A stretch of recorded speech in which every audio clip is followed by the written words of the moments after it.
It started on a quiet Tuesday morning, the kind where you expect to sip coffee on the porch and watch the sunrise. My cabin sat at the edge of the woods, a small place I had built with my own hands, far from the noise of the city. It wasn't just a home, it was a piece of my soul. But the Homeowners Association didn't see it that way. From the day I moved in, they tried to rope me into their long list of rules, the approved paint colors, the weekly lawn checks, even how many chairs I could have on the porch. I told them, politely at first, that I wasn't interested in joining. I wasn't inside their gated community, and my land was mine. That's when things turned ugly. At first, it was little things letters in my mailbox, friendly reminders tucked under my door. Then came the threats, fines, legal notices, and unannounced visits from board members. I thought they were bluffing. But last week, I woke up to the sound of heavy machinery. Standing in my driveway, I saw it's a bulldozer rumbling toward my cabin. And behind it, several HOA members wearing smug smiles like they were about to make an example out of me. I ran out shouting, but they waved me off, claiming they had full authority. They said I had violated community standards, even though my cabin wasn't part of their jurisdiction. I called the sheriff's office, expecting the usual, maybe a report, maybe nothing. But what happened next was something none of us saw coming. When the deputies arrived, the HOA president walked up, confident and loud, explaining how they were cleaning up the property. The officers listened. And then their expressions changed. Suddenly, the situation flipped. Questions were asked, paperwork was examined, and within minutes, handcuffs were clicking not on me, but on them. But here's the thing, what they were arrested for wasn't just about the bulldozer. There was something bigger hiding behind all of this, something that could change everything about how HOAs operate in our town, and maybe far beyond. The deputies didn't say much at first. They separated the HOA members, had them sit on the edge of the gravel road, and kept glancing at a folder one of them had pulled from the president's truck. I could only see the corner of a document, but the official county seal was clear as day. It made my stomach twist. Whatever it was, it wasn't something an HOA was supposed to have. While the officers worked, I stepped back toward what was left of my front yard. The bulldozer had torn a trench across the grass, stopping just short of my porch steps. My hands were still shaking, not just from anger, but from the shock that this group of neighbors had pushed things this far. I had heard rumors about this HOA before, stories about people mysteriously selling their homes, sudden fines that forced families out, and board members who seemed to have more power than any neighborhood committee should. I used to think it was just gossip. Now, I wasn't so sure. The HOA president kept trying to talk over the deputies, his voice getting sharper with every word.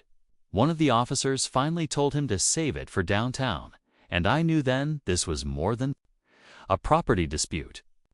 The rest of the board members sat quietly, their earlier arrogance gone, replaced with pale faces and darting eyes, as they loaded the first pair of them into the back of a squad car. I caught a snippet of conversation between two deputies. Something about forged documents and unauthorized property seizures. My heart pounded harder. This wasn't just a petty overstep. This sounded like it reached deep into county records, maybe even involving people outside the HOA. And that's when I realized my cabin wasn't the first target. It might just be the one that exposed them.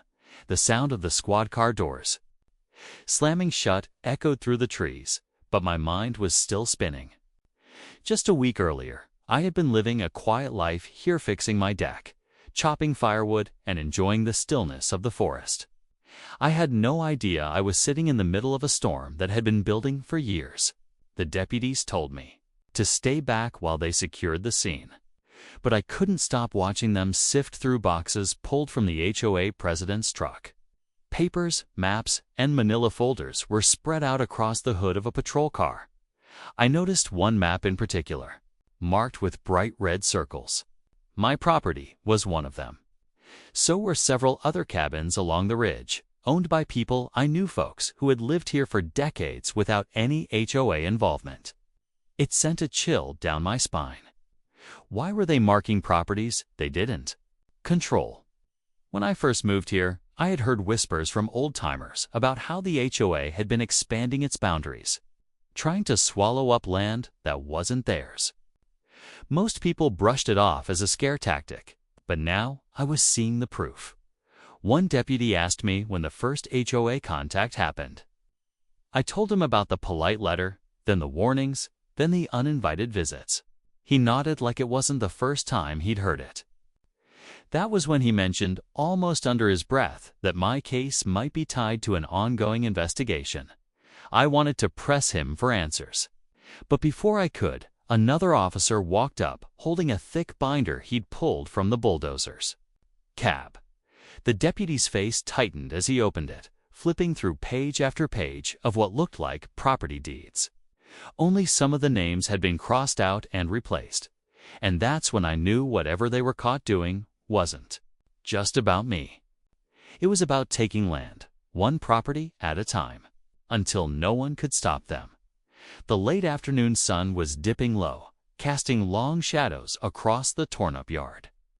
The hum of the bulldozer's idle engine had stopped, but the tension in the air was louder than any machine. Deputies were still moving around quickly, speaking in clipped voices into their radios, their eyes sharp and focused. I stood there, arms crossed, trying to keep my voice steady every time one of them asked me another question. But inside, my pulse was racing. One of the officers walked past carrying a stack of files from the truck. I caught a glimpse of one page that had a county assessor's stamp and a signature I recognized. Only it didn't belong to the person it claimed to. That's when it hit me. If these documents were forged, it meant someone inside the system was helping them. This wasn't just an HOA overstepping, it was organized. I thought about the other cabins on that map. It's the families who might have no idea their land was already being targeted. Every phone call, every friendly HOA visit suddenly felt like part of a larger trap. So the more I pieced together in my mind, the clearer it became that my bulldozed yard was just the tip of the iceberg. The president was still sitting on the roadside, his jaw tight, glaring at me like I was the one who had crossed the line. Two deputies stood near him, their hands resting just close enough to their holsters to remind him who was in control. Then one of the officers called for the lead, his deputy, to come over. He had the binder in one hand and a small black flash drive. In the other, whatever was on it seemed to change the mood instantly. The lead deputy's expression hardened, and he turned toward me, as if about to say something that would tie all of this together. But before he could, another patrol car rolled up fast, brakes squealing. And a plainclothes investigator stepped out, scanning the scene like he already knew the story, maybe even more than I did. The plainclothes investigator didn't waste a second. He strode straight to the lead deputy, exchanged a few low words, then glanced over at me. It wasn't the kind of look you give a bystander, was the kind that says you've just become part of something much bigger. He asked for my name, then repeated it slowly, like he was matching it against something in his head. He motioned to one of the deputies to hand him the binder and the flash drive. As he flipped through the pages, his jaw tightened. Then he looked at the HOA president and said, "This isn't just about forged deeds. We've got federal interest now." The words hung in the air like a thunderclap. Even the president's smugness slipped just for a second. I felt the weight of it immediately. Federal interest. That meant whatever was going on had crossed county and maybe even state lines. My property, and maybe dozens of others, was tied to something far more dangerous than local power games. The investigator turned back to me. "You mentioned earlier they tried to get you to join their HOA. Did they ever mention a development project?" I nodded slowly, remembering a throwaway comment from one of their earlier visits about revitalizing the ridge. At the time, I thought it was just a sales pitch. He exchanged a look with the lead deputy, then told me there had been whispers of a land acquisition scheme tied to shell companies. The HOA was allegedly pushing out long-term owners, grabbing properties under fake authority, then flipping them to investors. But here's the twist: those investors might not even know they were buying stolen land. Before I could ask more, one of the other deputies shouted from the bulldozer. They'd found a locked metal case hidden behind the operator's seat. The investigator's face went pale as he hurried over. When they cracked it open, I caught a glimpse of what was inside and whatever it was. It made even the toughest officer on scene swear under his breath.